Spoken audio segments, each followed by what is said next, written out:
Hey everybody, welcome to episode 50, Radio Free Ortona.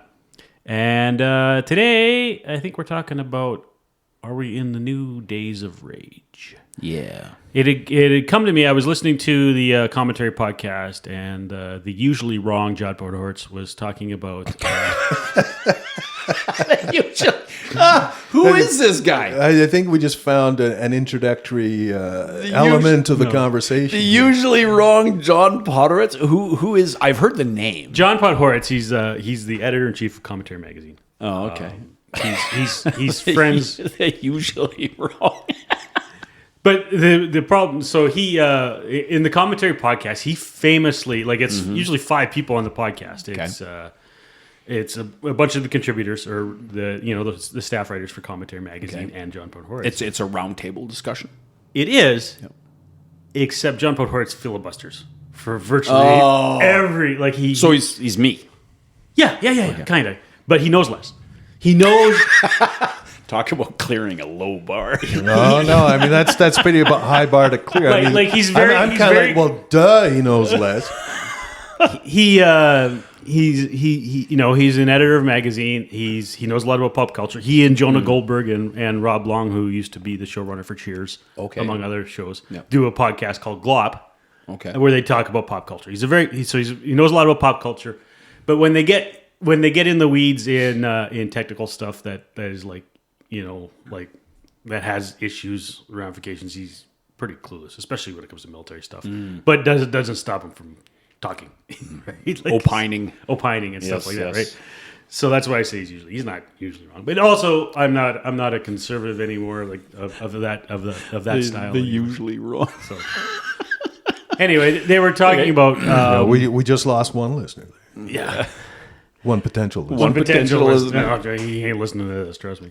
But so they were talking about stuff going on, anti-Semitism, the rise of anti-Semitism stuff, and Podhortz has said, like he said it before. He's like, I don't think we're in 1968, but maybe we're in 1968 all over again. Mm-hmm. And I thought, well, maybe we are. As in the days of, or like, now what did he mean by that? Right, like 1968, like an age of transition. 1968 was the transition from the summer of love, when everything peace, love, and happiness. That's right, and everything turned to domestic terrorism. Was that the Democratic Convention in Chicago that Democratic Convention in Chicago, 1968. Yeah, all the rates. And now, when were the Watts riots? I think those were earlier, 65. It might have been. Yeah, I think so. I mean, not that it matters, because rarely can you point to one definitive. Yeah, 1968 was kind of the year. Like it wasn't one like June 6, 1968 or something. Yeah, that's when it. It's like by 1968, you kind of looked around and said, "Yeah, something's definitely happening." There was the change, the paradigm shift in 68, right? And then into the 70s where they had I mean, 69, you had the riots in Paris. Mm-hmm. Whether the university students were going to the barricades yet again. Yeah. 70, you had Kent State. The Weather Underground was around that time. I think the Weather Underground's first. Of course, I Google Weather Underground and I get an app called Weather Underground. There it is. The Weather Underground. I think their first. Their first attack was there it is, 69. 69. Yeah. So, you also had some very sensational crime at that point. The Zodiac Killer. Son of Sam. The Son of Sam was a bit later. It's like 77. Yeah, was it? Okay. Moving into, and you also had, what was his name? Manson. Oh yeah, Manson. That was about that time. Yeah. Yeah. I think Manson. Manson's interesting actually when you go there, because there you've got. That's kind of what we're talking about here. I think, in a lot of ways, when you said, "Are we living 68 again?" I think no. Right. I think. Well, and I didn't say that. Podhortz said that. Yeah, he said that. But it was just like, and it just came to me that the history doesn't repeat itself, but sometimes it rhymes, kind of thing, right? Yeah. That's an interesting way of putting it. Yeah. Because I think right now, again, it's like, how do we put it? It's almost like we got causes looking for revolutions, if you know what I mean. Yeah. Whereas, Vietnam really, in so many ways, brought out the ills in American society. It was a catalyst for him. It was the lightning rod. Zodiac was 1968, December 68 to October 69. So right in that time. right in that time period. Yeah, and then into the early 70s, like the term Days of Rage kind of comes from a book of the same name. Right. And that guy, like in 1974, I think it was, or 75, like there was 1,200 bombings in the United States. Really? In that year. Gadzooks. Like mailbox. 1974. I think so, yeah. Like it went, Wow. It was crazy. Like Okay. between the Black Panthers and the Weather Underground and the Simeonese Liberation Army and all these things and all these other Because groups. Nixon was gone by then, wasn't he? Yeah. 74. Yeah, I think he was gone by 74, 75. No, it was 73 or 74. It was 73 or 74. I can't remember exactly because it was Watergate scandal happened during the 72 campaign, right? Right. So, or in the wake of the 72 campaign when he won like the largest landslide in American history at that point. Like it's hard to believe like how unpopular Nixon was like 2 years later to like how big, like, I mean, until Reagan's 84 victory, I think it was the largest landslide in like American electoral history or something like that. Yeah. It was crazy. Like he was like overwhelmingly popular in the 72 election, but he was so paranoid that he had to screw himself over, right? Like, but so I mean, late 60s, 68. That's when you got the Troubles in Ireland or in Ulster. yeah. Yes, indeed.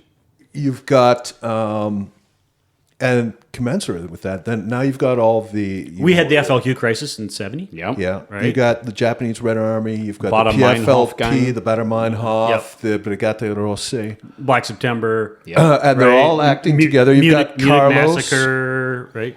Well, and prior to Munich, like Munich was almost like the high point, if you can call it that. That Entebbe ended in a lot of ways. Yeah, I don't know if Entebbe did end, right? End anything, right? Because the Mogadishu... And then Mogadishu, and then Princess Gate in 1980. Yeah. So all of a sudden these special forces are coming out and say, okay, this is what we're going to start doing about this shit. Right? And then there was, because the Red Army, on behalf of the IRA, or Red Army faction, was they tried to assassinate some British soldiers in Germany with the old spray and pray with an MP5 or something like that they stole. And it was pretty crazy. So it was So are we in a similar situation today? And also in the middle of that, there was the Israeli reprisals for Munich. Yeah. That happened. It was happening concurrently, right? So, Yeah. So what are the parallels to today? Well, I'd say... Well, today, like, so examples I threw out, there was, I actually should go back earlier, right? Like, because this is the part of the history rhyming, right? Like, there was kind of a protest movement before the terrorist movement. So, if you look at, starting with George Floyd, this George Floyd protests, and the craziness that resulted from that. The mainly peaceful protests. The mainly peaceful, yeah, right? There was, going You're back... saying that sarcastically? Yeah. Like... the mostly peaceful protest. Yeah, like what said, as because that was what the CNN. I think one of the CNN reporters said that, like, there was like there's fire behind. Yeah, like there's mass arson going on behind him in the background, saying, "Well, the mainly peaceful protests." Yeah. So it became kind of a sarcastic label for that summer of violent protest. Yeah, so there was that. Then there was, two assassination attempts on Donald Trump. Luigi Mangione's assassination of... Yes. What was the second one on Trump? The guy at the golf course. Yeah. He didn't get a shot off, right, but right. he was there and he had his But he was SKS ready, smoking through the fence. And, he was ready. Yeah. And like I say, Luigi, and I offend myself in the fact that I can remember Luigi Mangione's name, but I can't remember the name of the guy he killed. Yeah, same here. Right? The CEO of United Healthcare. Yep. What does that say about us? Yeah, I know. Then I'm in the same boat. Then there was a guy found I don't remember either. casing Supreme Court Justice Brett Kavanaugh's house, and he was found armed, and he had been sitting in the neighborhood, and finally secrets are at the...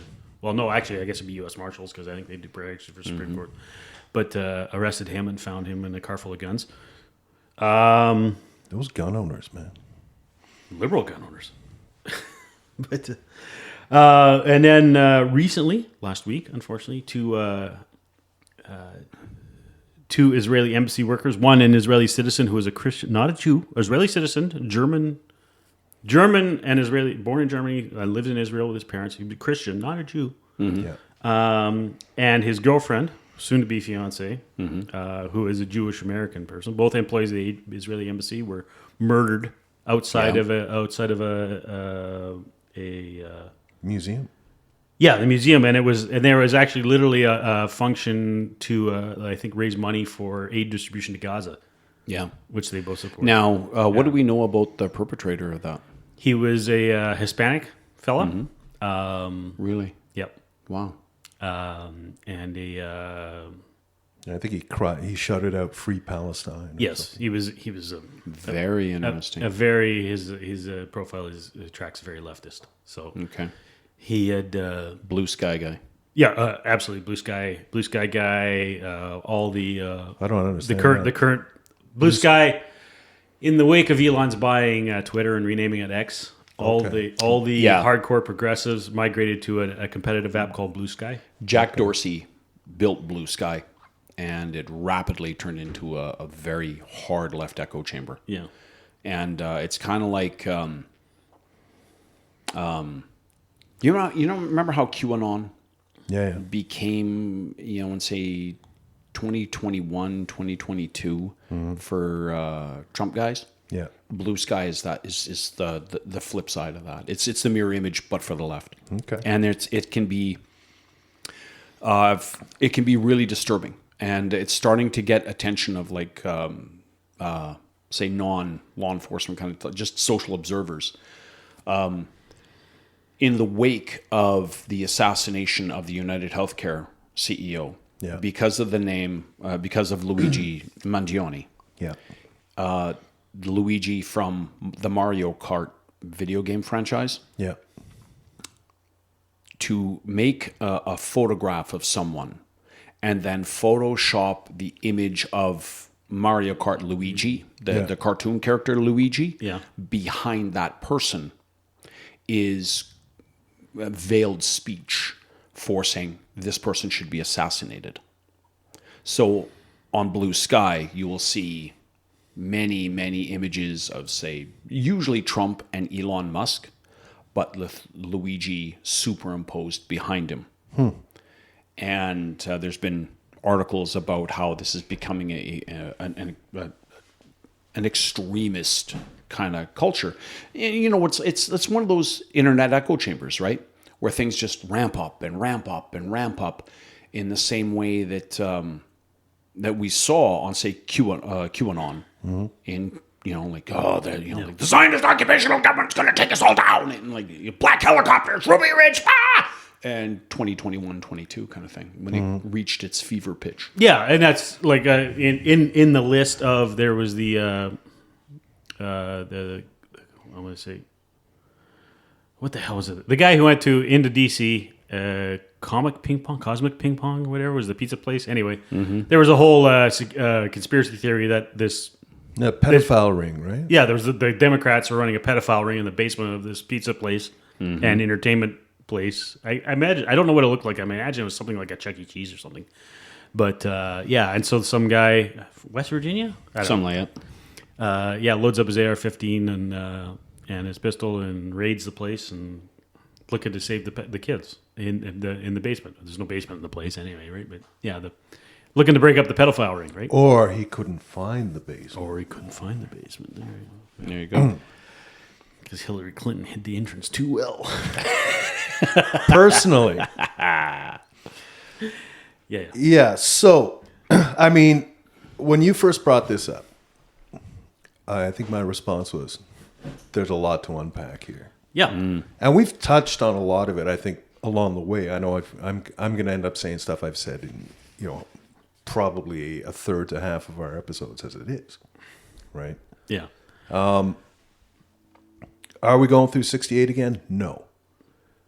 Because I don't think... It might be worse. Well, what I'm saying is the social moral issues are not as strong. They're not as relevant in a lot of ways. What were the social moral issues? I think, like I said, Vietnam War opened up a whole lot of cans of worms for U.S. society, right? And a lot of those really overlapped with civil rights, right? So there's the civil rights movement, that Johnson finally signed into law. Yeah. RFK was helping bring a lot of social issues to and the baby bear. boomers entering into adulthood. Yes, they were, weren't they? Yep. But they were instrumental in that. They were. I mean, all of that is a result of the baby boomers.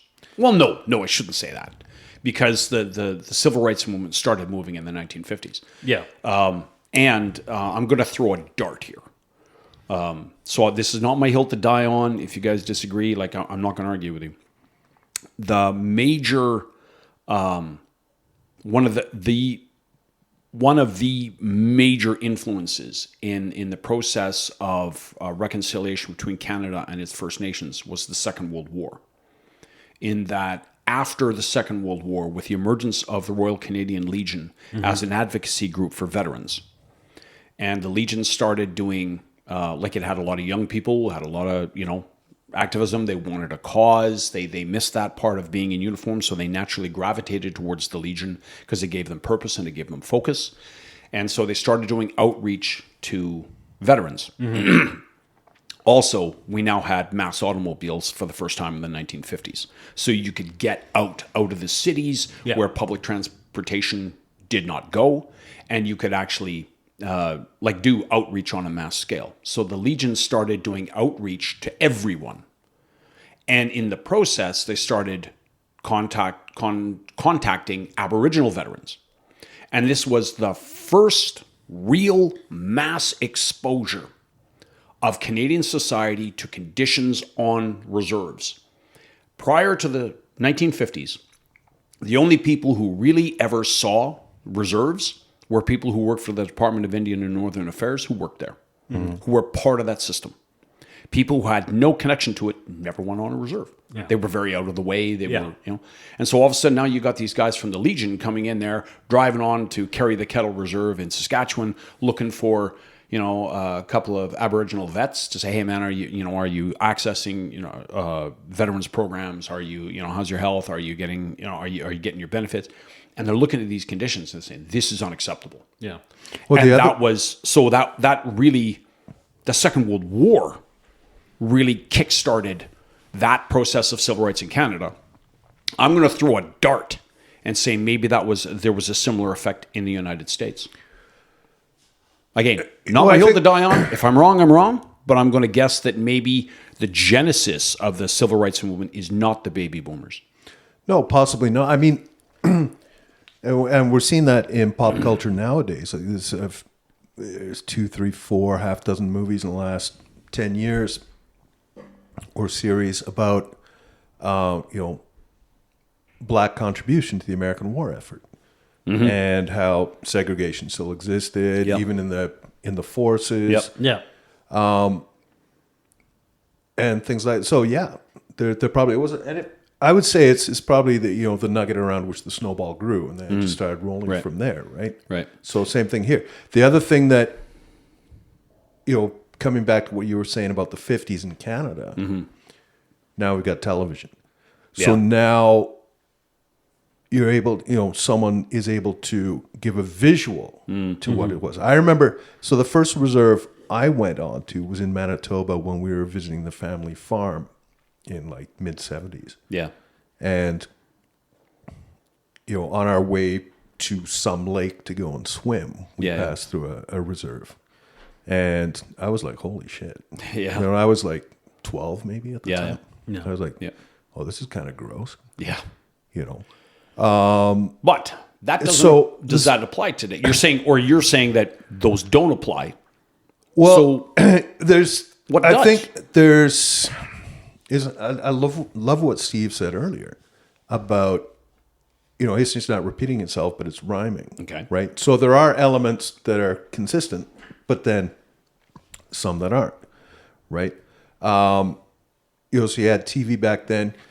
You had TV in the Vietnam War. Mm-hmm. Right?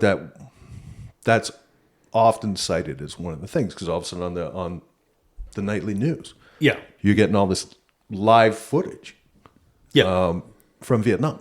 Yeah, during the Tet Offensive, that became massive.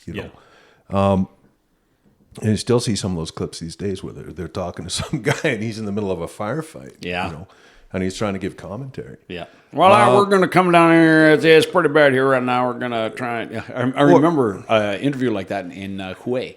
Some guy with a big Texas drawl is round here, clicking around. It's like, we're going to try and flank him out over here. Just it's a pretty bad way right now. We don't really know where we're going to maybe get a gun over there. There's another one that I know.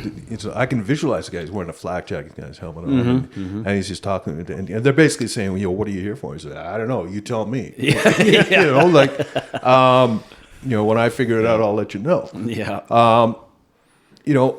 And then, again, contributing to the civil rights and all that, was the fact that it was predominantly poor blacks who were being drafted and sent over there.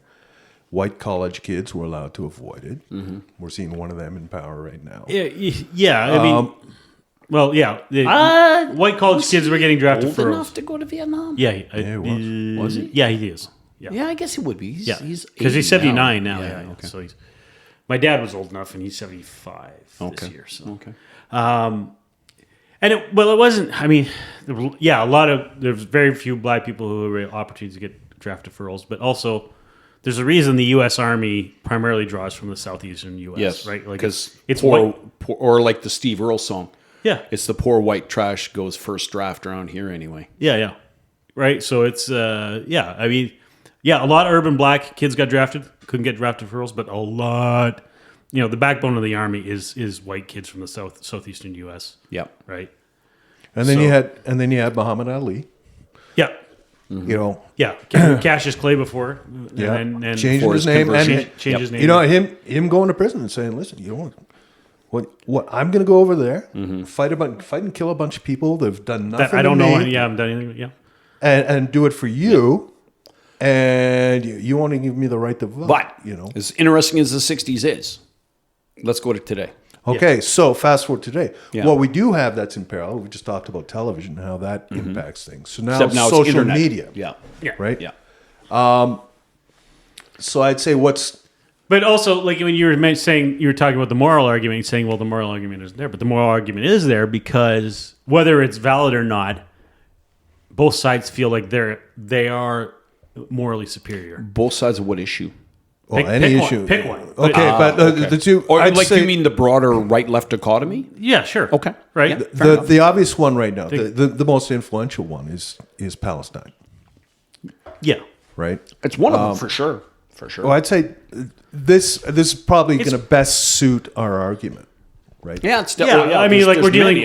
We haven't talked about that as well. But in the protests in the wake of the October 7th attacks, right? It's definitely a factor. Like when I think of, I think we all agree that the assertion is right that we are a meaner, angrier society. Yeah, there's no question. Yeah, no question. And that's one of the first thing that comes to mind was the anger and the vitriol that came out in the Hamas pro-Hamas protests.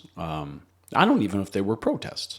Demonstrations. Demonstrations, I guess is the best way to say it. Yeah, demonstrations. It was a flex. It was really...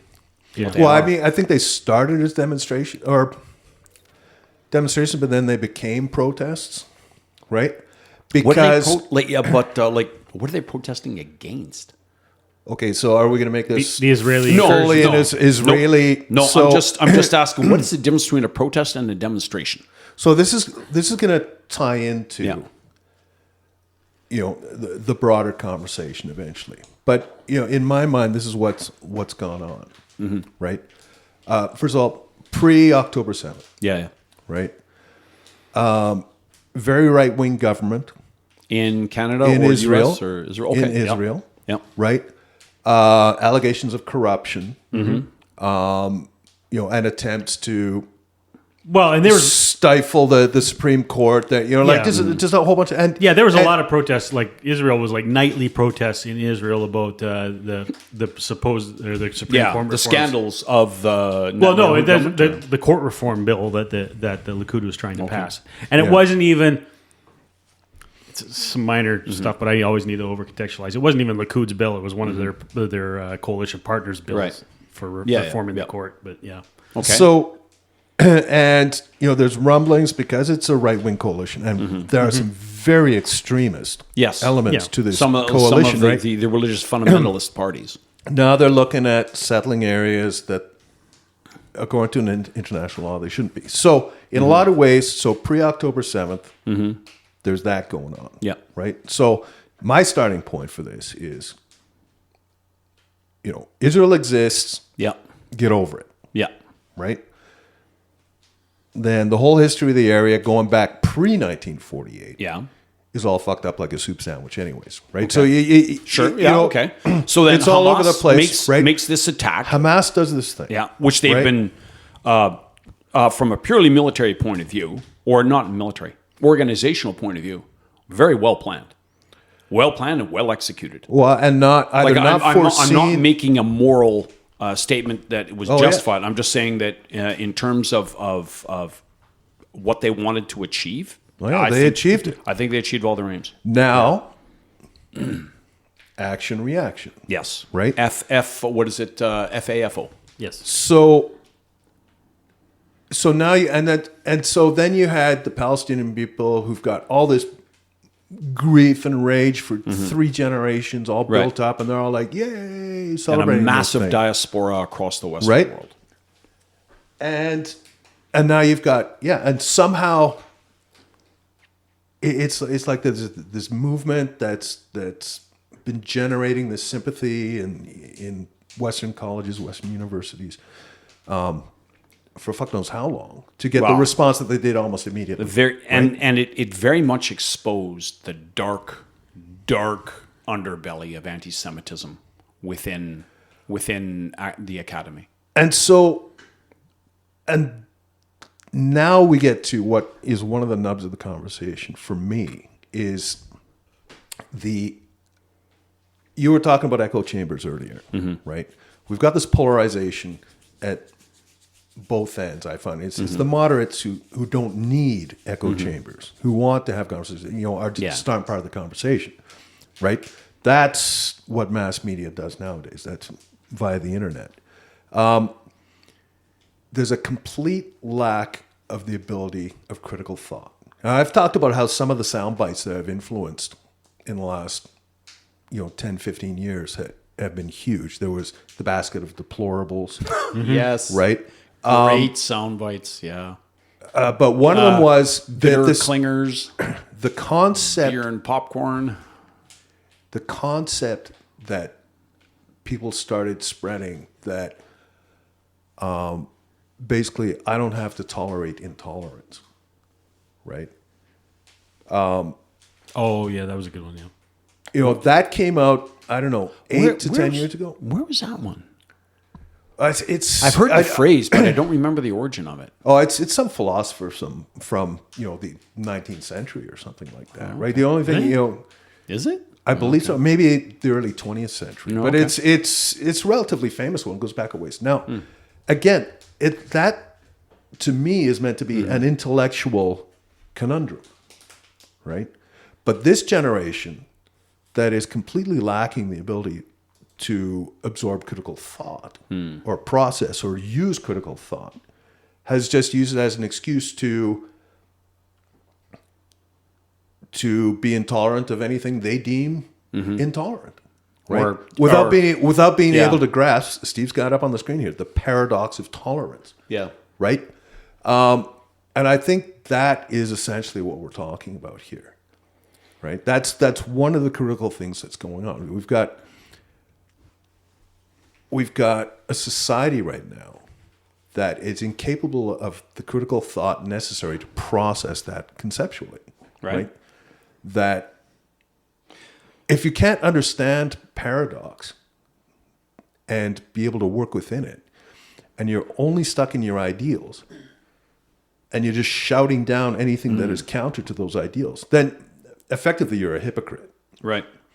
Right. And that's part of what we're seeing right now. So they feel justified in being angry about this. You're anti-trans, you're transphobic. It's everything's phobic. Right. Yeah. Well, how about I give you a quote from David Brooks of The Atlantic. From 2023. Okay. We inhabit a society in which people are no longer trained in how to treat others with kindness and consideration. Our society has become one in which people feel licensed to give their selfishness free rein. Absolutely. Now this is what's occurred to me, and this is something that you've brought up, is your right, the rights of your fist and like... Ending at the rights of someone else's face. Yeah. Right. And so for me, I think what we're always dancing around in a lot of ways is, okay, how are we defining that? How are we defining the fist? How are we defining the face? Right. I mean, we know the literal of it. How far do we take that? In what contexts? Right? You're absolutely right. And, I love that quote from David Brooks.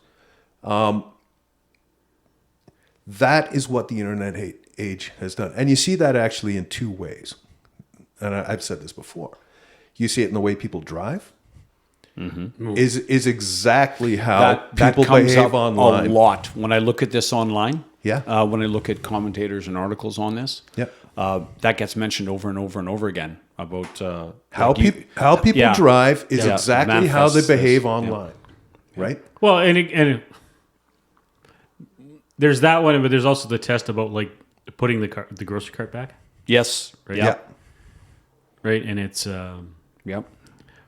But talking about how people drive, the other day I was heading down to Nanton, I think it was, and just see a guy in a Ram pickup, like impatient. The guy in front of him literally does a combat lane change from the left lane to the right shoulder, goes around 4 people on the right shoulder, then back to the left lane. And I'm just sitting there, and I'm watching. It's like 10 cars in front of me, right? And I'm just like, the more I drive, the more I think that purchasing a Ram pickup should result in the automatic revocation of your driver's license. Well, I mean, that's been one of my generalizations for like. You should automatically get a background check if you try and buy a Ram. No, just like once the bill of sales, once the bill of sales like is signed, like the dealer will have your driver's license because you got to photocopy it for information, right? Just don't give it back until after things signed, and then just as soon as they sign, put it in a shredder.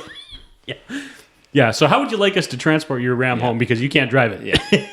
Well, let me give you guys another. I've been saying that forever. BMW drivers and pickup drivers. BMW drivers aren't nearly as bad as they used to be. Corvette drivers were also another good stereotype. Yeah, it was a good stereotype. I don't. At a car show, yeah, this guy had this beautiful Corvette. It was like it was that year. I think it was 2024. Yeah, and he stayed at it was gorgeous. And he was letting kids sit in it and pretend to drive it. And I thought, wow, that's really rare because most people they're very, very precious about it, yeah. And I said, that's really cool. You're letting kids sit in the car. And he said, there are so many people driving Corvettes who are absolute dicks. I need to, I need to do more, right? Yeah, like I have to. Let me give you guys another quote from U.S. Surgeon General Vivek Murthy, as quoted in Together magazine. Loneliness is the root cause and contributor to many of the epidemics sweeping the world today, from alcohol and drug addiction to violence to depression and anxiety. Yeah. Well, I mean, again, you've got this society that is living online.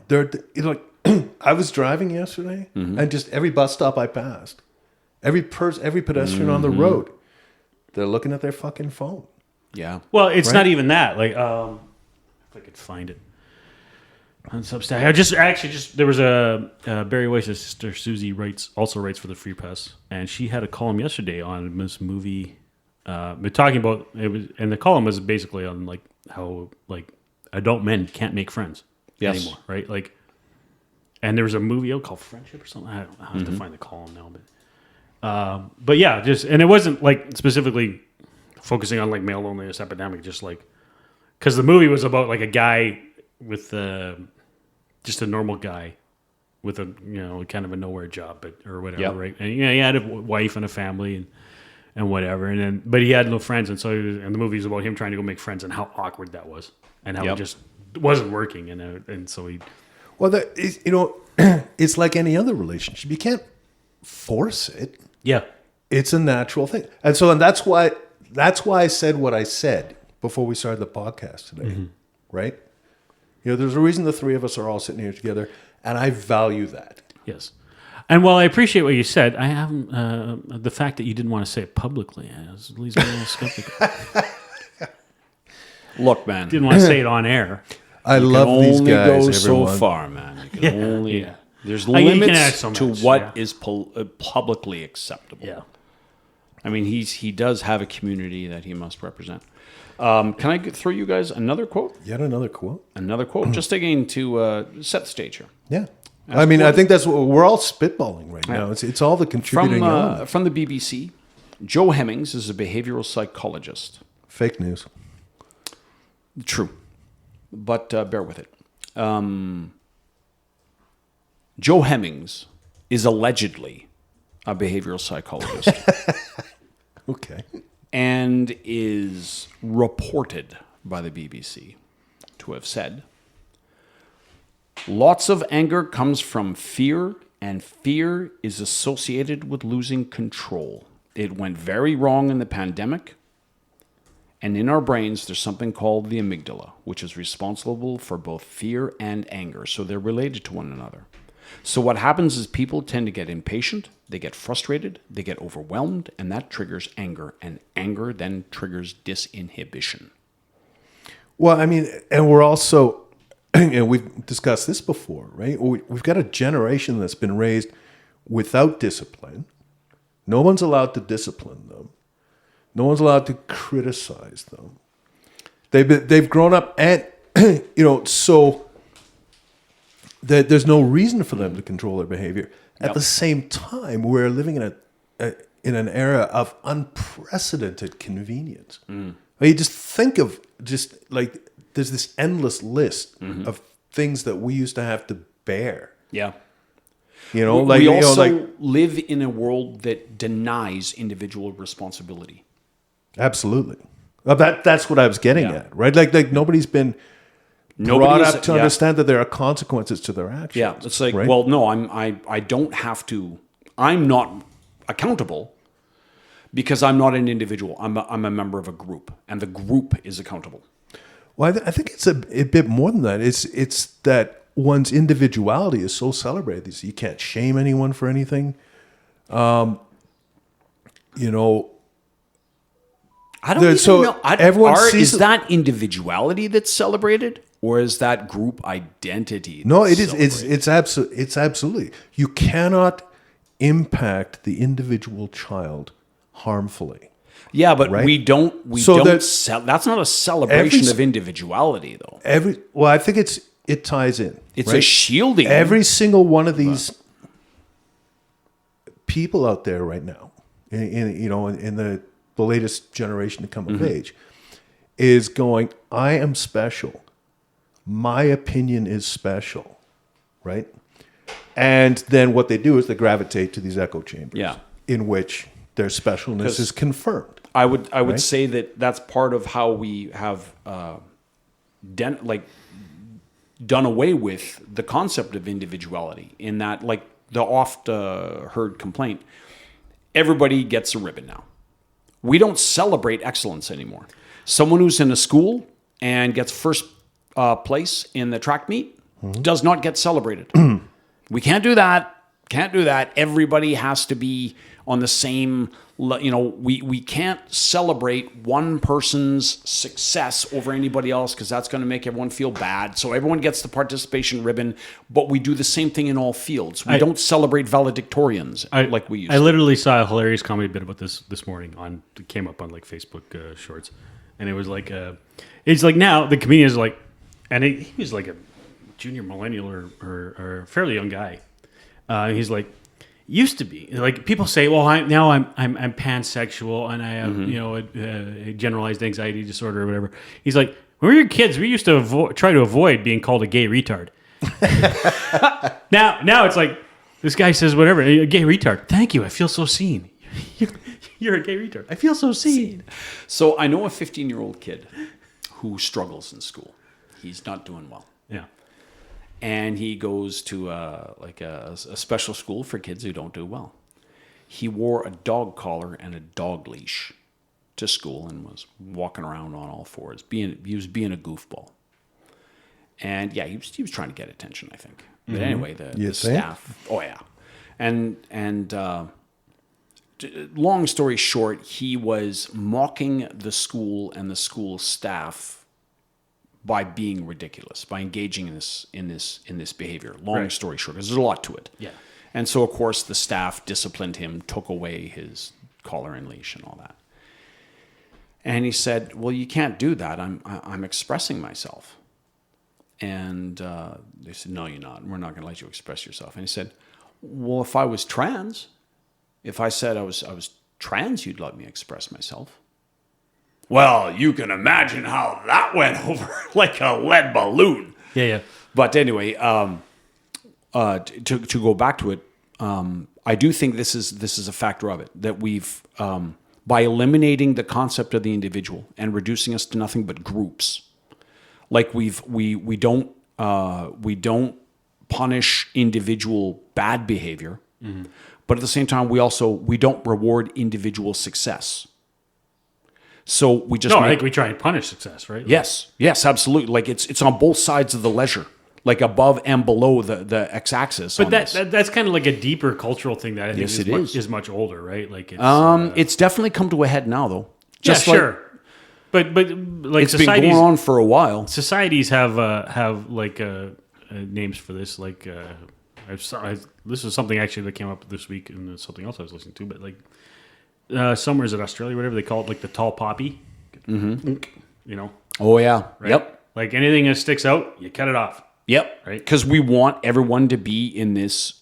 Yeah, we disdain individuality. Yeah. And we want individual success. Yes. But we also insulate individual, how would you say, not just failure, but like negative behavior. Yeah. In other words, we don't hold individual, like say, look at criminology. Mm-hmm. Oh, it's not their fault. Look, the concept of a Gladue report.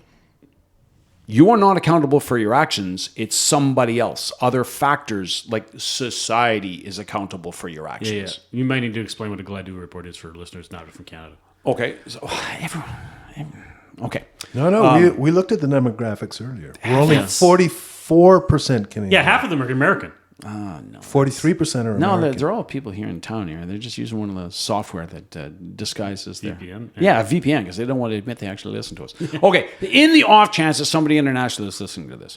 So if you are at even remotely connected, if you have any kind of, no matter how tenuous, connection to a First Nations community, if you commit a criminal offense and you're convicted of this, you can issue what is called a Gladue report, which basically says that because of systemic racism within Canadian society, that somehow mitigates, that reduces your individual responsibility. In fact, almost absolves you of individual responsibility for that criminal act, and therefore the repercussions of that criminal act should be accordingly reduced. That's a Gladue report. Why not? Now, disagree or, some people say, hey, they're perfectly valid. Okay, that's fine. But, like, I'm not arguing as to the validity or the necessity of Gladue reports. I'm just saying that they are part of the overall trend where we, again, take away individuality and impose group identity on everyone. Well, I think you're right. And, the same applies to the Youth Offenders Act, right? Yes. What I'm seeing, again, is this... inability to process two paradoxical concepts, right? You've got cause and you've got effect, right? I see this every time. This happened recently. I mean, there was a swarming of a bunch of kids who were underage at the time, and they swarmed another teenager, and they ended up kicking the shit out of him and stabbing him, and he died. Yeah. And, that was here in Canada recently? it was here in Edmonton. Oh, geez. Just in the last couple of years, I think it was. Okay, yeah, I remember 2022, yeah, 2023. I remember this incident, yeah. And, now they're looking at sentences of a few months. Yeah. Right? Yep. And that's, and only because they're under. So if you're underage, you're not accountable. You're not considered mature enough to make proper decisions. Yep. And therefore you can and a lot of them are smart enough to go, to exploit that. It's being exploited left, right, and center, right? Yep. And again, there is no accountability. I think you really hit on something when you said they're not able to make their own decisions. Yeah. I think that view is behind a lot of it, that societally or organizationally, there seems to be a view that more and more that the individual is not capable of making decisions. But then we start hitting our paradoxes again, right? Because now it's politically expedient to say, well, trans kids should be allowed to make some very significant decisions for themselves, right? And so governments are wrestling with that. Now, the British seems to be ahead of us in terms of being able to say, okay. Sure, with the Cass report.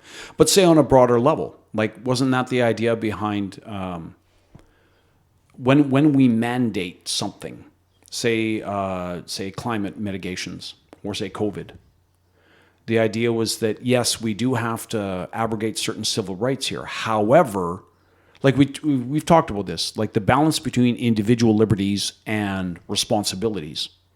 Whereas our needle is kind of shifting more towards responsibilities, saying, look, we have to mandate this because we can't rely on individuals to make the right decisions. This is an overall, like, I'm not saying this as, I'm not making a condemnation. I'm trying to make this as a neutral observation. No, you're absolutely right. Our pendulum is moving towards that in everything in society, that the individual is not capable. Well, I don't think the right decision. I don't think responsible is the right term, but it's that the pendulum is switching to the individual needs to subordinate themselves for the collective. Yeah. Okay. Right? Yeah. Absolutely. It's I support that formulation. Right. And that's not necessarily an evil thing, right? I mean, that's context. But the problem is, how far does it go? Well, there's how far does it go? And how far does it go before it becomes a bad thing? And it's part of, and Jordan Peterson's pointed this out, I think, a few number of times, is that the talk about rights, because even a lot of this has been disguised in the discussion about rights, trans rights, right, religious rights or whatever, right? Yeah, like sexual whatever. These other kinds of rights. But nobody talks about, like, with rights comes responsibilities. The rights, responsibilities, like, I think is what you're trying to say. The rights, responsibilities dichotomy, right? Like, with rights come responsibilities. Absolutely. The right to own a firearm comes with the heavy responsibility. The heavy responsibility to not misuse it. Yeah. To not proper allow it, storage. To not allow it fall in the hands of someone who will misuse it. All that stuff, right? Yeah. So with rights are implied responsibilities, but then at some point those two got separated, and it was just my right to. So then now, right, my right to an education, my right to healthcare, my right to housing, my right to food. Right. Well, okay, you have the right to these things, but you also have the responsibility to provide them for yourself, or provide them for your children, that's the thing. Do you have the right? Well, you don't. You don't. Right. Like, these are invented rights. Yeah. So. Like, I mean, because my philosophy, and I think yours is probably pretty similar, is you do not have the right to compel someone else. To the fruits of someone else's labor. Yeah. Right? You have no right to the fruits of someone else's labor, because that is slavery. Yes. If I have the right to health care, then someone is obligated to provide it to me. That's right. Without me compensating them, and that's slavery.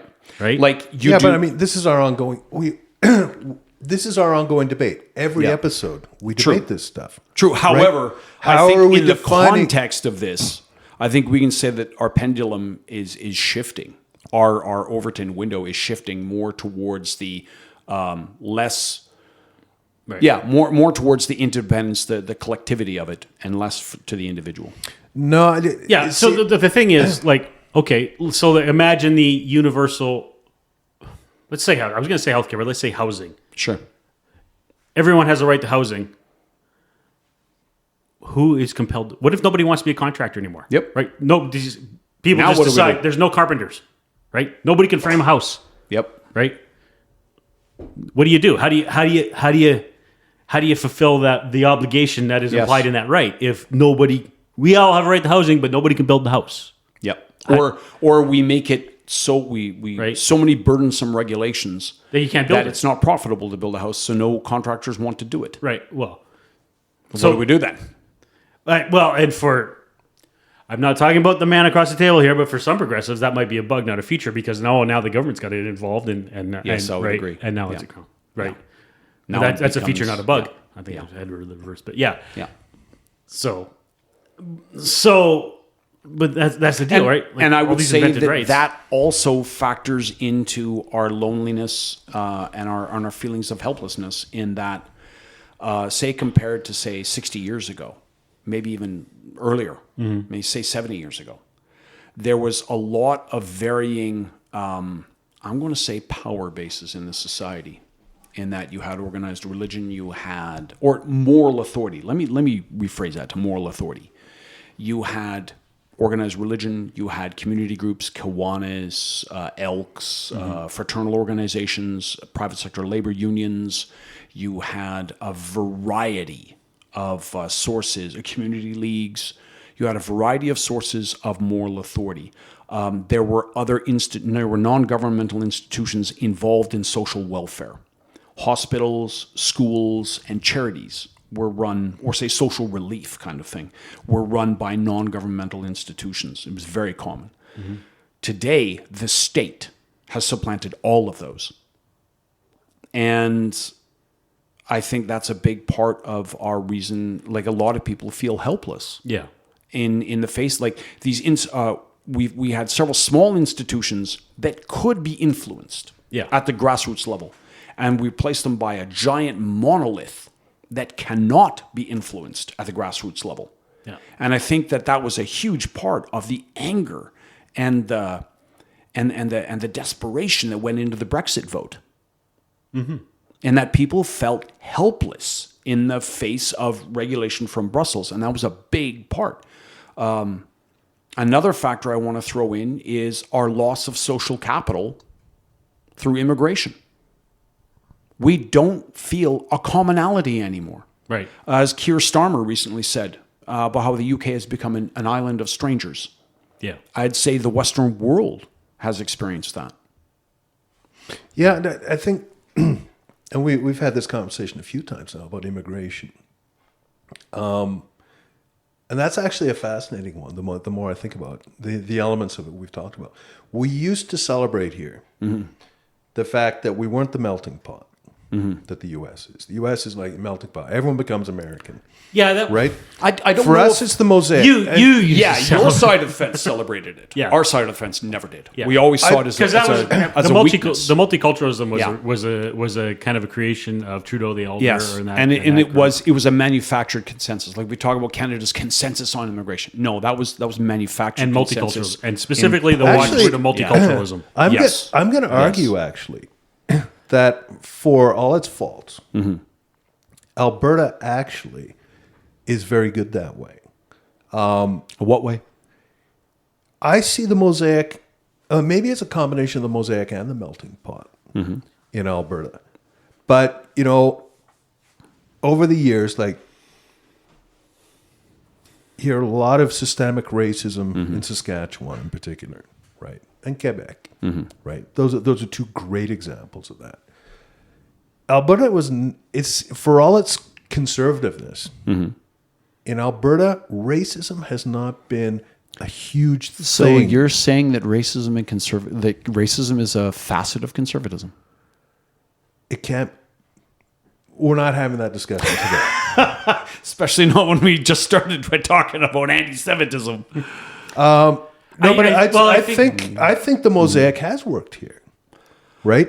In Alberta, I'm not going to do it now, but like say when we're at the front door and we're talking about future episodes, I do want to do something on that because there's lots of there's some real fertile ground for discussion in that topic. Well, I think what has changed, and again, there's a whole bunch of things coming together, and this isn't the main topic of today, but there's a whole bunch of finger pointing that can occur. But we've had, massive immigration for the sake of it over the last 5 years, I'd say, of the Trudeau the Younger administration. At the same time, we had this housing crisis. That again, I believe is, is a failure of policy across the board, across the whole nation. I'd just like to point out the new housing minister was the former mayor of Vancouver.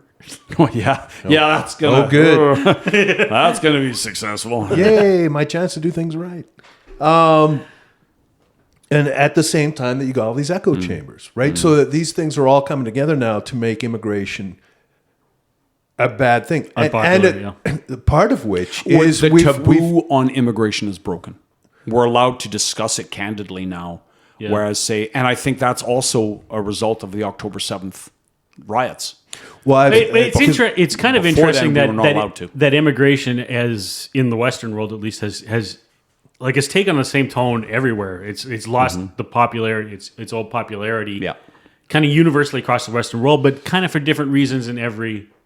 Different unique reasons, right? Like some of the issues transcend. Like for example, in Sweden, they're talking about a lot of crime. Yep. Right, and that kind of issue pervades in the U.S. as well. In UK. And the UK, yeah. Germany. Yeah. I think that's kind of a universal. That's kind of a universal. From my point of view, I felt that in Canada in particular, the U.S. to a lesser extent, and Australia to a lesser extent, it's very different than the established nations of the old world. Like nation states as compared to cosmopolitan states. So I've been used to all my life hearing what I'm going to call right-wing rhetoric. That has always been anti-immigrant. That's where you always find your far right. That's one of their. I would say, I would agree. It is always traditionally the right has been the voice of caution in immigration and restraint, or was it Bill Maher put it? The left has been the gas pedal, the right has been the brake pedal. Yeah, but and that's absolutely applies to immigration, 100%. Right, I would agree with you. However, it's the intent that comes with that, the sentiment that comes with that, right? The sentiment for the gas pedal is all people are great, peace and love, multiculturalism, mosaic, blah, blah, blah, yeah, right. The sentiment, especially in the old world, that I see. That's the so-called break is preservation of an existing cultural ethnic group. Right. Not just that. It's like, so often, too often, that's like, oh, their skin is black. Right? They speak a different language, right? Which by default makes them lesser humans. What about when it's the same skin color? For example, the controversy in the UK over Polish and Romanian immigration. I mean, it's an extension of the same thing. I use skin color as the obvious one. Okay. Yeah. Right? As a way to demonize that side of the debate? Not to demonize it. It's just to say, like, listen, that's... when that's the only thing that matters to you, you got no moral validity. So you're saying that is the only thing that matters to them? Or no, are you saying that there's nothing else to it that there is no argument to be made? Say in I think for a lot of people, that's what it is. That's the thing. Okay. But do you think, not what other people think, do you think an argument can be made for preservation of a group? Say, for example, the Québécois. That if we were to import 1 million people from abroad, like say Romania, you're asking the wrong question. No. To the wrong guy. Because I want to ask you on this hypothetical that if we were to import 1 million people, say from Germany into Quebec, in 20 years, would it still be Quebec? Well, as I've said, like I said, you're asking the wrong question to the wrong guy because I've said before, fuck Quebec. I don't give a shit about those clowns. Okay, then say Norway. If we were to import 1 million Canadians every year into Norway, in 10 years, would it still be Norway? Well, Norway's population is less than 6 million, so Yes. it wouldn't be Norway in 5 years. Yes. Right? Would it still be Norway? No. Now, is that a legitimate argument to stop Canadian immigration? In the current paradigm, or just as a On the whole. on the whole? Yeah. Is it a legitimate argument to say, you know what, we need to stop Canadian immigration? You can certainly, If you want to be Canadian, go to Canada. yeah. Is it legitimate for a Norwegian person to say, I want to live in a place where I can be Norwegian with other Norwegians? From my own point of view, I would say yes, because like I was going to say this a minute ago, but you guys were talking. That I've never understood ethno supremacy. Mm-hmm. Right, I've never got that, but I do. I would probably even say I am a cultural supremacist. Right? Sure. Yeah. Or even without any question of supremacy, say cultural uniqueness. Sure. Like, is the planet, or not planet, let me back this off. Is it okay for a Japanese person to want to live in Japan amongst other Japanese? Yes. So that kind of is the essence of the immigration question. Yeah. Like using your Norway example, right? Like the Scandinavian countries have their like A unique culture. their unique culture, but also they're uniquely homogenous, even between all of them. They're all uniquely unique in their own ways, and part of the reasons their cultures work so well is because of the homogeneity. Right. Right. Yes.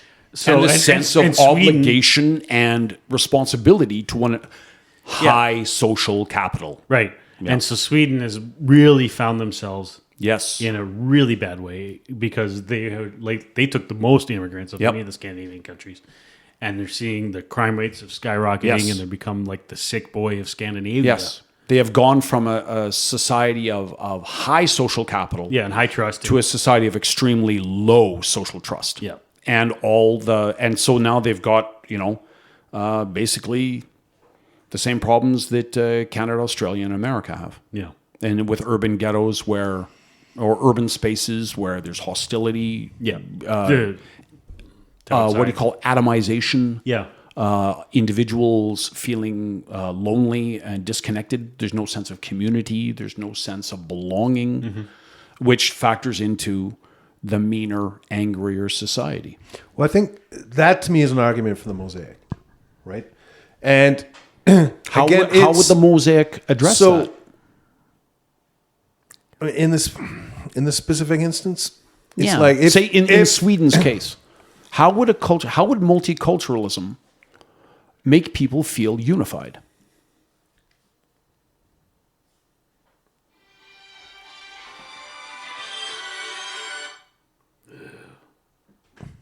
Some of us turn our phones off. Some of us turns our ringers off at least. Jeez. Yeah, well, nobody ever calls me. Yeah, so how does multiculturalism Well, I'm unify? actually using the Canadian example. Okay. Thinking of Edmonton because, and I'm not talking about present day. I'm talking about the past or like recent past, where you'll have, say, an area of town where, if we go back to the 80s, the East Indian population tended to concentrate itself in Mill Woods. Yep. Mm-hmm. Right. And,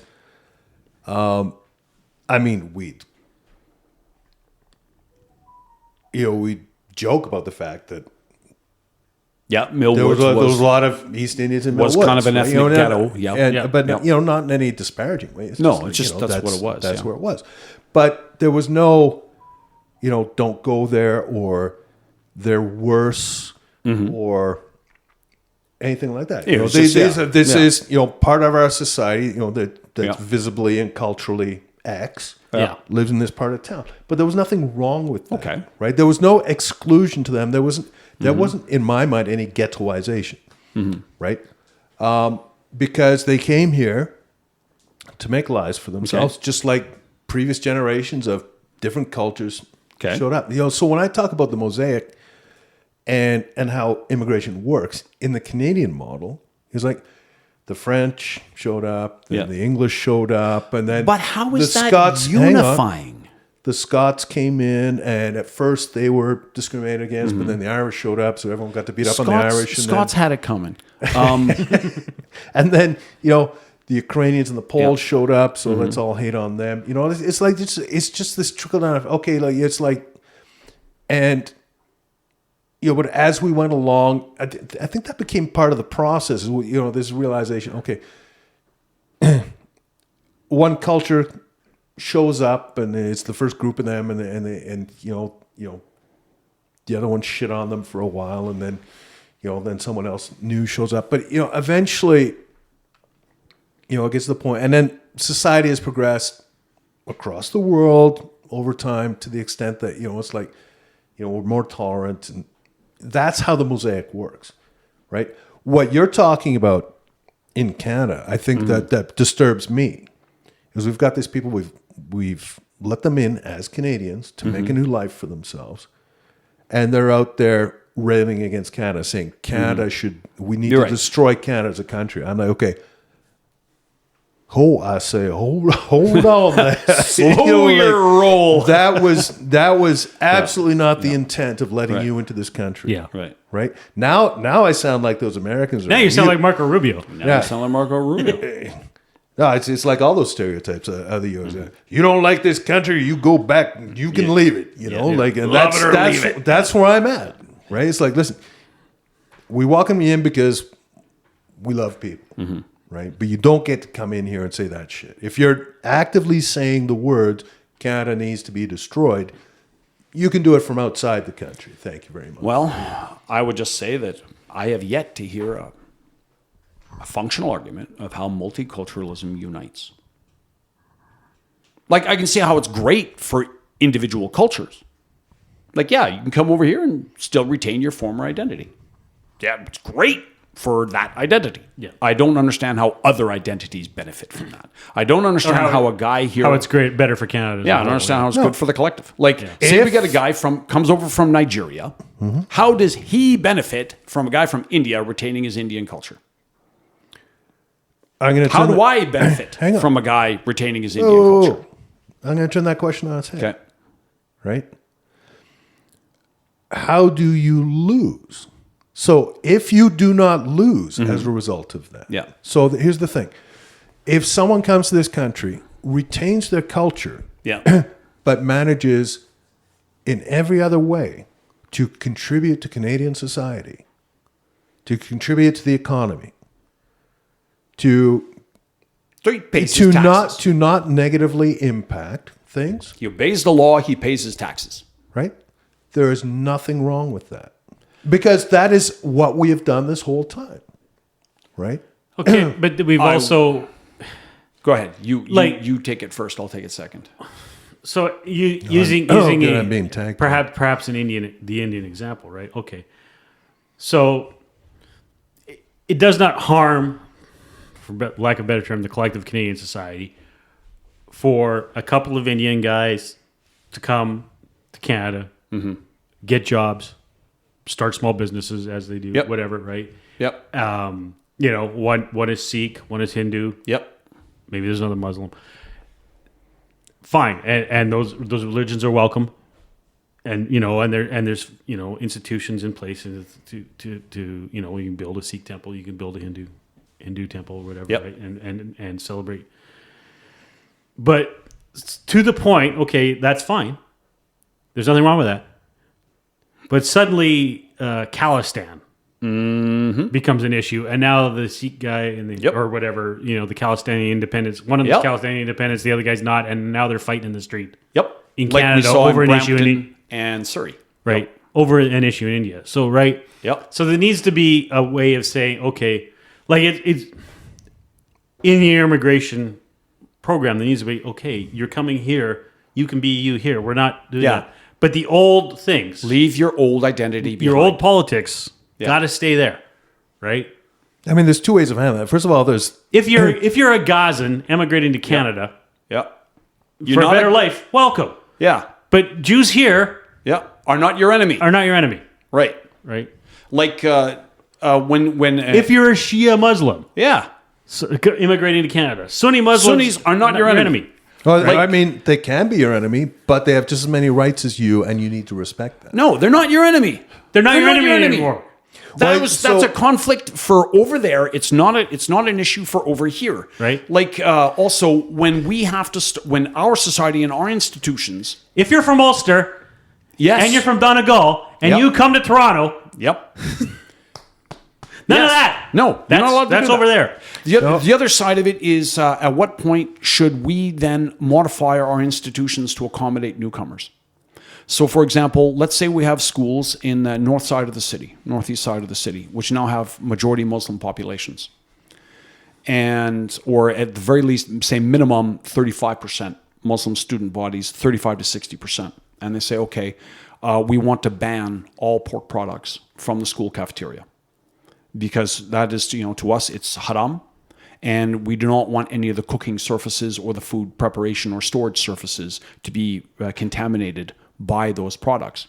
And so then they then are able to impose their culture and their ideas upon the student body simply by virtue of numbers.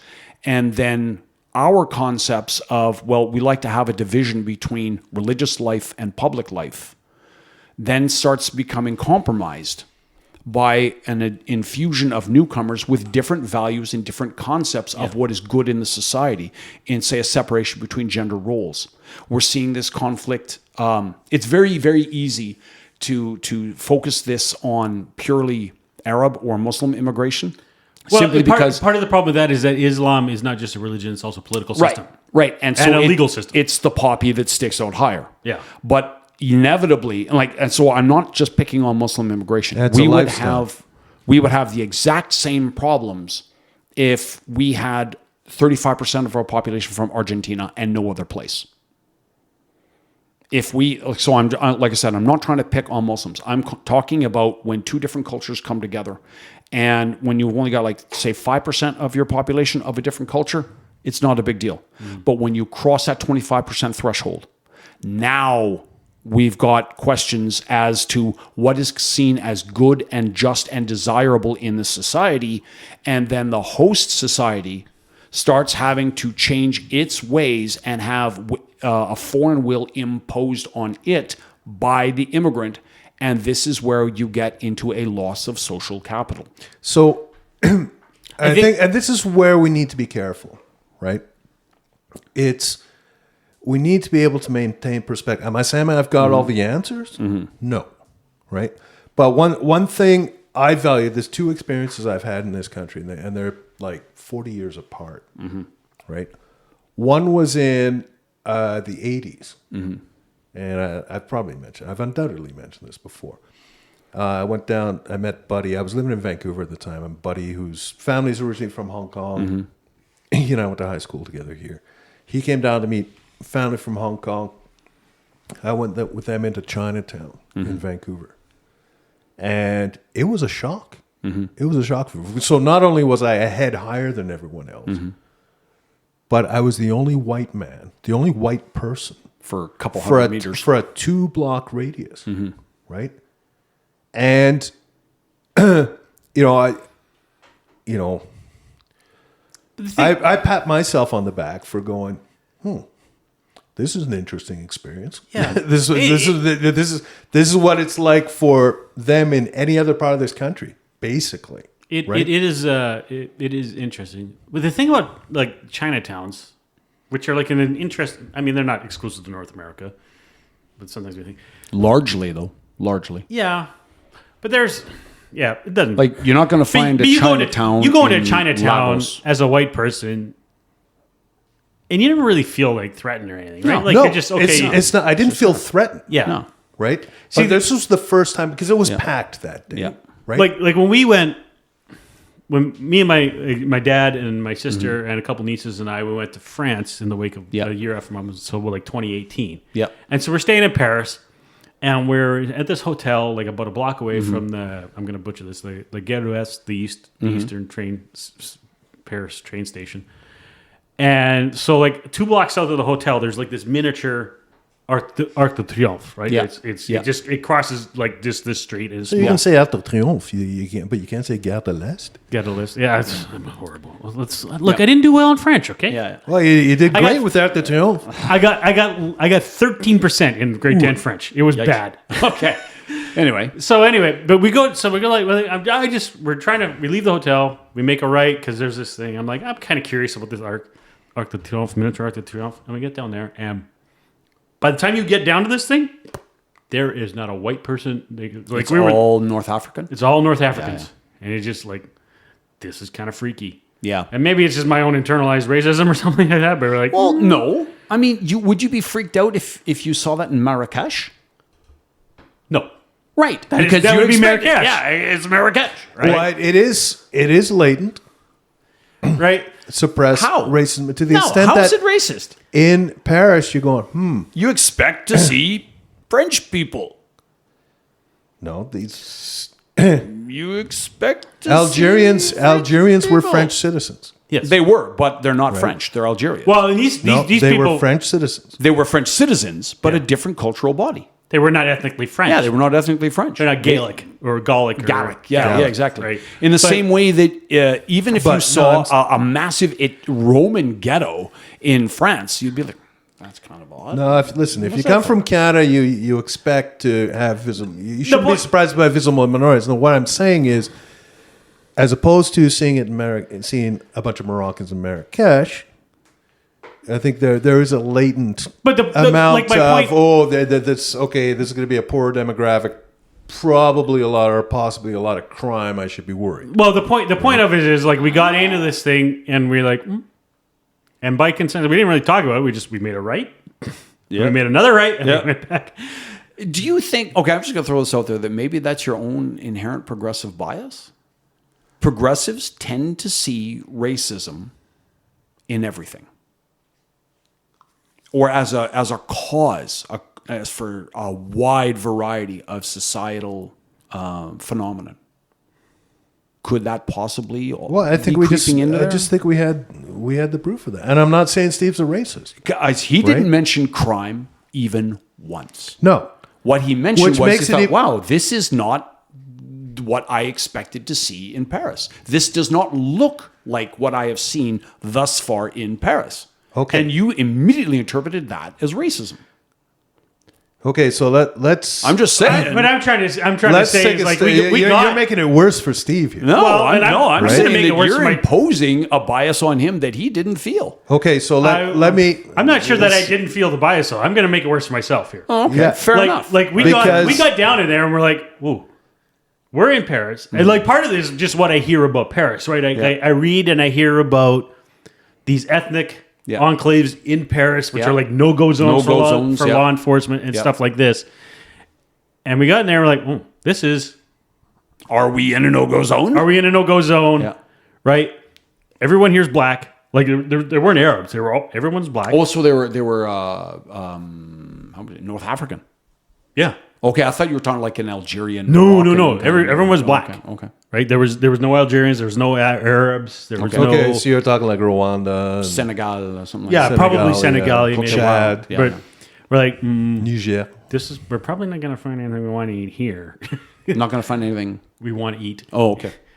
No, anyway, that's one of the things about the That's the thing I might have said to myself, but I don't think it's what we're feeling. Like we felt like maybe this is not the safest place to be. All right, fair enough. I win. I win. And so I'm thinking like, so I have a lot of problems with that. Mm-hmm. Like if you want to go for Senegalese food, you want to go to the places where the Senegalese people go, right? Like, fair enough. You know, I went. A couple years ago, I'm not going to go to Dairy Queen. Right? Yeah, exactly. Yeah. Right? You know, a couple years ago, the company I used to work for, we had a lot of East Indian drivers, right? Yeah. Work for us. And so a bunch of us were down in Calgary helping out with the Calgary operations. And so me and a couple of the Indian guys, we went to an Indian restaurant a couple blocks from where we were able to park our trucks while we were in Calgary, right? And I told you about this. This place is called the Clay Pot. Really good. And so the Indian guys are like, this is really good Indian food. Yeah. I'm like, oh, okay, well, that's great. Nice to know. Right? In Calgary or even in Delhi. But so like in this neighborhood, I mean, we weren't really looking for Senegalese food. My dad is not a great ethnic eater unless it's unless it's like Vietnamese or Chinese. Yeah. Right. Those are like the two other ethnicities he'll eat kind of thing. Right. So we're just like, and I can't speak for my sister. I can't speak for any nieces. I probably could speak for my dad. We're just like, we're not comfortable here. Did you turn around the block, went back to the areas, and that's all I'm talking about. It's that right. It's that conversation with oneself. Yeah. In these situations, right? The other time was just a couple of years ago. So so I don't know. Like my perception of the danger probably had no relation. Like, because nobody acted aggressively towards us. Right. There wasn't like nobody immediately tried to didn't even notice pickpockets. It's just like to the extent that, hey, there's some white tourists, because we're obviously tourists. Obviously tourists. Like, there's no way I can look French. Yeah. Like even put the wardrobe. Even if I had the appropriate obtained clothes, I'm just too fat to be a French person. Right? Yeah. Like, it's just. So we're obviously tourists, and so I mean, it's not, I don't think anybody cared. Disclaimer here, folks. Steve's not fat enough to be an American. Yeah, sure. Well, or Mexican. Aren't Mexicans the most obese culture per capita? I don't think so. I think I saw that. Or maybe there was... Who was that comedian? Fluffy? Wasn't that part of his stand-up? Oh, yeah. What's his name? I don't remember his Fluffy's stage name. Yeah. He's the guy. I couldn't tell you. He's also... So now I know who he's talking about. He's also like one of the world's largest Volkswagen microbus collectors. Yes. Which is awesome. Yeah. But Gabriel... I can't remember. No, I know the guy you mean. Yeah. He's a good comedian, though. Yeah. Great comedian. So anyway, so let's go back to that. You were going to say something, another recollection from your past. Well, I mean, just a couple of years ago, I was in Abbotsford and went to a mall there to buy something.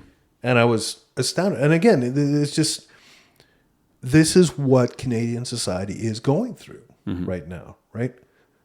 Karen and I were the only two white faces in the whole replacement mall. Theory. It was like being in Southgate Mall here.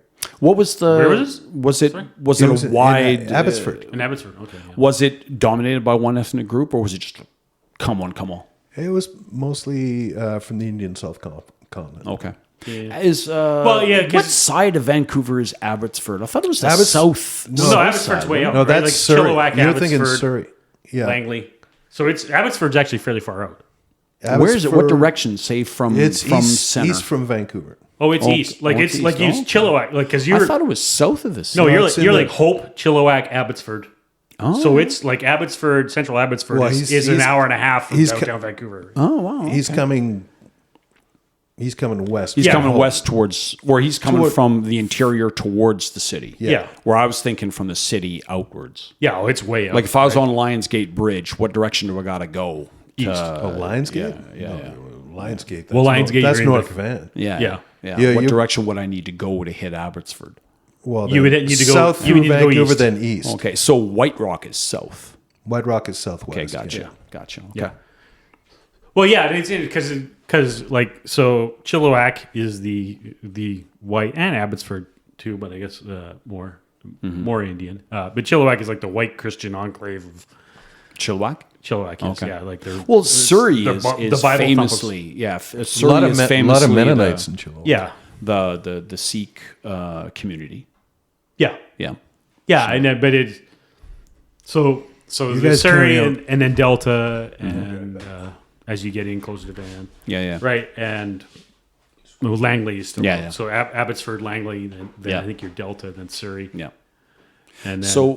and then but if you get to Richmond's virtually it's a wealthier one, isn't it? Yeah, it's also like 80% Chinese now. Oh, okay. I have an aunt and uncle live in Richmond, and it's gotcha. Very Chinese. Everything is all the signs, and the two languages. The signs are English and Mandarin. So is it that's the other question? Not a question, but a curiosity is how Chinese immigration has switched from Cantonese to Mandarin. It used to be dominated by southern China, and now I find it's more dominated by central and northern China. Well, probably because central and northern China are like dominated, because Cantonese is kind of on the outs in the PRC, right? Yeah, like it's Mandarin that's true, and the official Hong language. Kong's kind of been locked down, and yeah, it could also be that since the early 90s, anyone who had the ability to leave left. So there's really no stream left. So, okay, we've got this angry, isolated, lonely society. Mm-hmm. What do you do about it? That I don't know. Can it be fixed? I'm sure it can be fixed. I don't think it can. Well, the disease in the way that the disease is the cure, right? Like, eventually the disease will burn itself out, and that will look massively ugly and violent and bloody. Yeah, maybe. Like if but provided we don't extinguish ourselves, like as a species. Like if we say that our society is, has this epidemic of loneliness, due to the monolith of like multiple institutions replaced by the state, immigration creating low trust societies, the internet atomizing, digital culture replacing. Yeah. Atomization from digital culture replacing community culture. None of these things are changing. Yeah, well, certainly not until I don't want to. Because part of the low trust problem is the betrayal of the elites. Yep. That we saw in COVID. Yep. But it just happened again. Yep. So it's not changing, man. No, but as the new thing in the elites beclouding themselves, Jake Tapper and Alex Thompson have been promoting their new book about how the Biden administration covered up Joe Biden's decline. And the book is called Original Sin. Right, and they've been on the podcast. Tapper, yeah. Oh wow! So the thing is, while Biden was declining, Alex Thompson, who works for Axios, has been kind of like the one guy who was willing to get his White House press credits revoked because he was constantly digging into how bad Biden was getting. Yeah. And so he teamed up with Tapper, or Tapper teamed up with him, because Tapper probably had more sources. And after the election, they got a bunch of people inside the administration to talk to them who felt they could now speak openly. Well, not openly. Or not openly, but felt that they could speak. They could speak because virtually all of them spoke on conditions of anonymity. Yeah. Right? But they were at least willing to say, hey, how bad it was. Yeah, I'm not going to, there's nothing to protect at this point. We've already lost. Yeah. Satan himself is in the White House. Is in the White House. And we may as well. Yeah. Yeah. So, and talking about that, and it was just another instance of elites like betraying, I guess, their roles as elites, right? The noblesse oblige that should come with the kind of positions they're in. So, Biden, there was basically like Ron Klain was his chief of staff, and after Ron Klain left in the second year, I can't remember who took over as chief of staff, but then Hunter Biden kind of took over as like chief protector of Joe. Oh. Well, I can see that. Along with his wife. Yeah, I can see that. Dr. Jill. Yeah. And a small group of people who basically insulated the rest of the administration insulated Biden from the rest of the administration. And these people they had a number of nicknames, but the one that they stuck with in the book was they became the Politburo. Oh, okay. So it was Hunter, Jill, and the chief of staff. The chief of staff and a couple of staffers that had been with Biden in the Senate from forever, who insulated like everything had to go through this group of people before it got to the president, right? And so these people were like, they thought Biden should run because they thought Biden could be, and Biden thought this himself, but like as Biden declined, they were like, doesn't matter. We just got to get him across the line in the election. Yeah. Beat Trump. And then we'll just wheel him out once a week. Literally wheel him out because they're like, he might have to be in a wheelchair by the time the election is done. Yeah. And we'll just wheel him out like once a week or once every couple of weeks for a proof of life thing. And then he doesn't, proof of life. And that's literally what they called it, a proof of life. Proof of life. Oh, right? We'll just wheel the president out for a proof of life once every couple of weeks. Yeah. And then these people would be the administration, even though it's completely illegal. Yeah. Right? Yeah. I mean, I'm going to suggest we'll take the opportunity to reel this back in a bit, because we've gone from one broad issue, which could have an episode unto itself, like the immigration and Mosaic. Yeah. Yep. And now we've gone into what seems to be personal anger at the intellectual elites. Well, we were just talking and the about betrayal of them. And to which I just want to respond like, holy shit, how can you fucking clowns say that stuff when you've got the most corrupt mafioso and his whole administration are a bunch of... None of that is to defend... We didn't say anything about Mark Carney. Did you like that? That was good. That was good. I like that. He hasn't had time to be corrupt yet. Of course. But didn't you like how he just snuck that in there? Come on, man. That was a good joke. That was a good joke. You gotta if you can't give me props for that. Deflect. It was awesome. No, I get what you're saying. But what I said none of that is to defend. None of that is at all. The never to be sufficiently damned Donald Trump made the fleas of 1,000 camels. Only for one reason. Only for one reason. He was talking about like I said, okay, we've got this angry and isolated atomist society. Yes. Can we fix it? Yeah. And he said, well, fix it? Yeah. And I said, I don't think we can. Yeah. No. And Trent was mentioning how one of the exacerbating factors is thanks. Sorry, Steve. Yes, thank you. Exacerbating factor was how our elites have abandoned the traditional role of an elite, which is guardianship of the society. And that was just one example of it. We've got those on both sides. Yeah, absolutely. Totally. You could make a concrete, I would say, unimpeachable argument that the Trump administration is an example of betrayal of an elite. Okay. Or, betrayal by an elite. Yeah.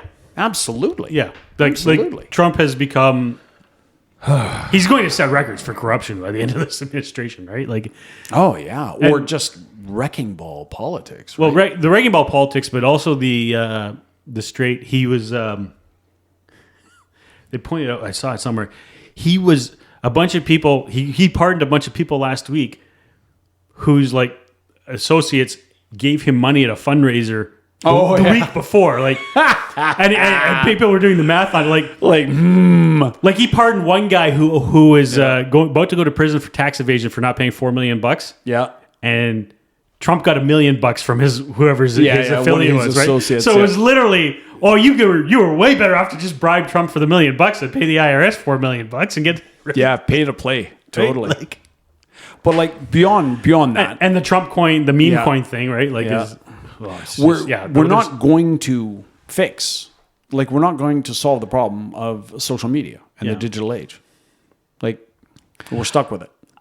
Yeah, I'm the echo chambers of, say, and again, like QAnon and Blue Sky, they're not going anywhere. Unless, and I don't know, I have no idea how you do this, but unless you change the incentive structure of social media companies, right? Yep. Which, and the incentives for social media companies, and this makes sense, right, is to drive engagement, and engagement is most effectively driven by rage, fear, and anger. Yep. And if you can't disrupt that incentive structure, I don't know how you do it. You can't, and I have no idea. Yeah, you can't. You can't. It's just suck it up, folks. Get used to it. Well, no, it's because those are the drug lords. Yeah, right. It's the consumers that are going to. So there's like going to be the issue. There's a small movement in some constituencies to start, and basically by small constituencies I mean like local school boards, and because I think Rob Henderson maybe has pointed this out, and some other people point this out, that like you need a lot of buy-in. Like, parents don't want to not let their kids have phones because all their other kids have phones, and so if you exclude your kid from having phone, and the phone of course is the gateway to social media, that then the kid is left out because all their friends are talking about what's going on online and they have no clue, and so now they're left out, and so parents don't want to do that to their kids. So, but the phones are being massively disruptive in classrooms, and parents aren't thrilled with this, right? Yeah, with the social media, and so the schools are like getting with parents, and now they're getting together and saying, okay, we need to ban phones. Yes, for everyone. Yeah. That way you remove that social pressure. You remove the social pressure of the kids. Nobody's got the phone. Yep. Right? Only flip phones. No phones are allowed in school. Everybody only gets flip phones. And so coming up from the bottom, if this movement can spread to I think that will over time. Yeah. In other words, Gen Z and Gen Alpha will do that on their own. Like when I talk with kids that I tutor, my window on the 15-year-old world is through a couple of 15-year-olds that I tutor. One of them, he and his girlfriend are both adamant. Like they're 15 years old. They're going to get married, going to have kids, a whole 9 yards. They're quite firm right now. That's so sweet. It is. It really is. Kind of gives you hope. You know what I mean? They are adamant. Their children will not have phones. Yeah. Now, and I find this really interesting because they've grown all their lives with phones for the exact reason that you had. We had all of these reasons why our kids should have smartphones. They reject it completely. Yeah. No way. So long as that kid's living in my house, they will never have phones. I might give them a flip phone. Yeah. Oh, yeah. Maybe. Wait till they have those kids. Well, I'm just saying that this is a new thing coming up, I can see it's a thing. Yeah, like that society is coming to reckon with. Yeah, I think that's what's going on. We're getting the pendulum. There are a whole bunch of pendula. Yeah. Going the other way in many ways. I can see organizations like a library saying this is a phone-free zone. Yeah. I can absolutely see. In other words, it's very, very difficult for the reasons you talked about for individuals to say, okay, I'm walking away, I'm not going to have a phone. But what we could do is like for all those factors you mentioned, that we don't want any one individual to feel ostracized. We can't just say no, that's not going to work. Yeah. But let's say you and I, like the three of us, we have, let's say we have an amusement park, like say something like a Galaxy Land or something like that. What we could do, which would be very beneficial, is say phone-free zone. Yeah. You're not allowed to have your phone in this area. If like we're going to have security in the park because there is rowdy behavior and we don't want intoxicated people. Blah blah blah blah blah. We already have that in place. Mm-hmm. So we create a structure where we say, all right, we're going to have a whole bunch of tiny little lockers. When you come in, you deposit your phone, and you're not allowed to have your phone on you. And I bet you money, I would put $50 on the table right now that would be a huge sell. Yeah. Well, like Joe Rogan in his comedy club that he opened in Austin called the Comedy Mothership, they have a portable Faraday cage bag that when you go into the club, it's a lockable bag. You put the phone in the bag. It's provided by the club. They have the staff have the key, right? Right. And then you keep it. So you keep your phone with you. Right. But your phone, the bag. Once it's in the bag, it's cut off. So it's on airplane mode. Essentially, right. Yep. And so to get in, and you can't get into it. You can't get into it without the staff while you're in the club. Yep. So it's this deal. So it's phone free. Like you have your phone, so you keep your phone. Nobody's breaking into your phone. You're the confidence, but your phone is cut off. So nobody's on their phone during the shows. Right. Right. Yeah. So and I think like that, I suspect that again we're not going to drive that because Gen X and the boomers, because we grew up, we had our formative years in the analog age, so we're not subject to the same harms that the millennials were. Yeah. And it's the parallel I draw is like, say, smoking. The Surgeon General talked all about it in 1950, big deal. Yeah. Nobody cared. We needed that generational experience of saying how it affected our grandparents, our uncles, we collectively as a society, we needed the larger collective societal experience with tobacco. Yeah. I don't know that smoking is the best analogy because part of the thing was they made smoking such a pain in the ass. Yeah, that's true. But as evidenced by the smoker, right? Like you can't smoke in a building anywhere. They've been doing that since the 1970s. That's true. What really made smoking decline was a voluntary mass rejection of it in the modern age. Same thing. I would agree with that. It was I'm wondering if alcohol use is a better analogy, right? I would say alcohol. I was just about to mention it. Because alcohol in many ways, impaired driving, that was the biggest legacy or legislative changes to alcohol have been in the field of impaired driving. But alcohol use as itself has not really been restricted. But alcohol use isn't as restricted, or at least more restricted than cigarette use, right? You can drink inside. Yep. You can drink, Yep.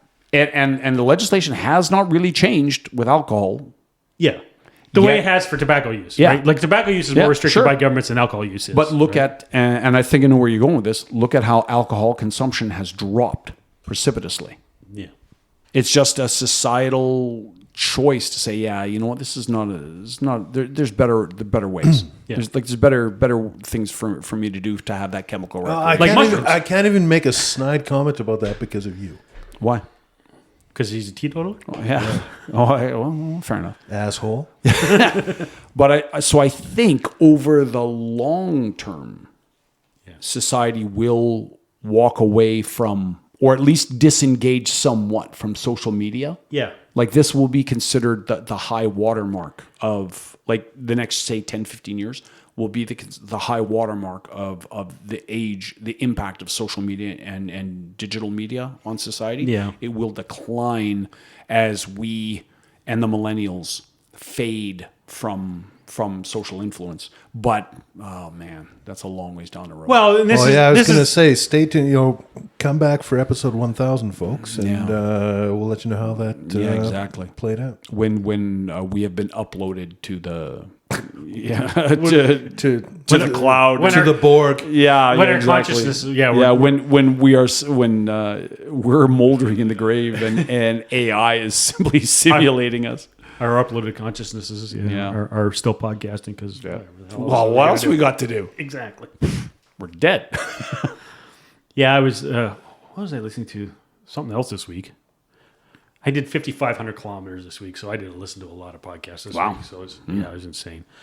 And it was somebody was talking about that UBI and I was listening to Ross Douthat, who's like one of the token conservatives at the New York Times, his podcast, and he was talking about this guy who wrote this dystopian report called AI 2027, and it was like there's one of the negative. It was like they were looking at the current trends in AI, and this is like one of the things that could happen. He hopes he's wrong, but it was like within the next couple of years.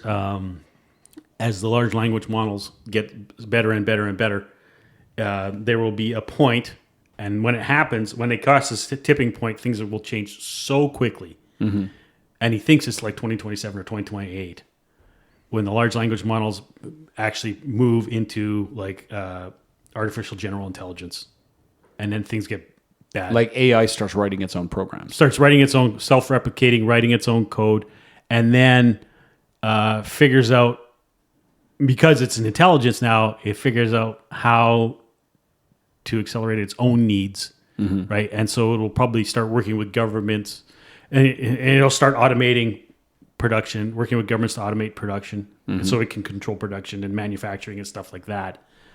And then in concert with